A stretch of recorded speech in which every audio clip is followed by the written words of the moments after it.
sarili kong version ng tinatawag na muron. Ito yung suman dito sa amin. So ito yung mga ingredients. Meron tayong rice flour, meron tayong glutinous rice flour, meron tayong evaporada, meron tayong condensed milk, meron din tayong coconut milk, at meron tayong rikuwa. Meron tayong asukal, at tumaya lalagyan natin ng kunting asin.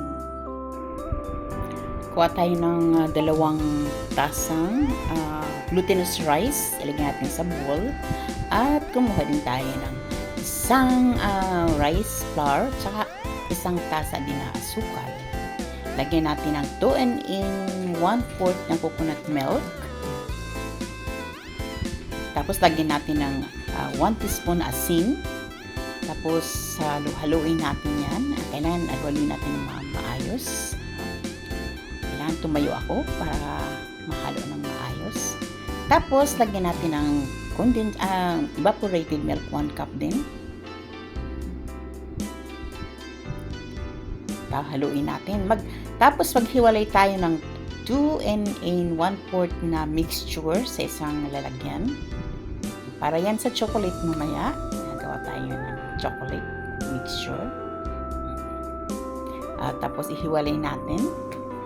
Lagyan natin ng rikuwa, 1/4 na rikuwa.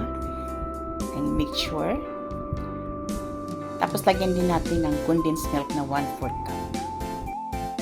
Unahin muna natin yung white. Yan. Kailangan maging ganyan yung kanyang texture. Tapos, sunod natin yung chocolate.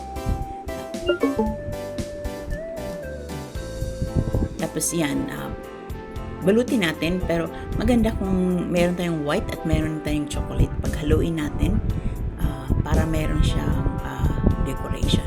Kailangan punasan muna natin yung dahon ng saging.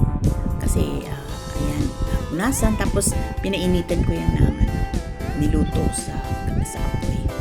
Tapos, ayan, balutin na natin yan. Kunti, isang kutsara lang na chocolate. Isang kutsara din ng white. Tapos, paghaluin mo, ayan, pwede siyang gawin mong dekorasyon, pabilog. Para pag naluto yan, meron chocolate at puti sa loob. Ayan, tapos, itali natin. Ayan. Pwede natin yan sa, pagkatapos na lahat yan, sa steamer lang ng 30 minutes. Ayan, steamer lang natin yan. 30 minutes lang ang pag-steamer natin dyan.